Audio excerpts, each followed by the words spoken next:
નમસ્કાર, હું છું પ્રિયા અને તમે જોઈ રહ્યા છો જનતા કી જાણકારી ન્યૂઝ।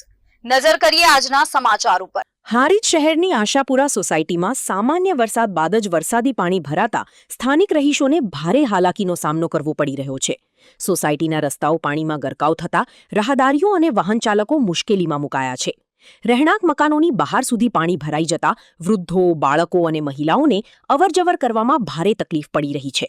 સ્થાનિકોના જણાવ્યા મુજબ સામાન્ય વરસાદમાં જ પ્રી મોન્સૂન કામગીરીની પોલ ખુલ્લી પડી છે। પ્રી મોન્સૂન કામગીરીમાં ગેરરીતિ અને ભ્રષ્ટાચાર થયાના આક્ષેપો પણ ઉઠી રહ્યા છે। અનેક વખત પાલિકા તંત્ર સમક્ષ રજૂઆતો કરવા છતાં સમસ્યાનો કાયમી ઉકેલ ન આવ્યો હોવાનો સ્થાનિકોનો દાવો છે। વરસાદી પાણીના યોગ્ય નિકાલ માટે તાત્કાલિક અસરકારક કામગીરી કરવામાં આવે તેવી માંગ ઉઠી છે।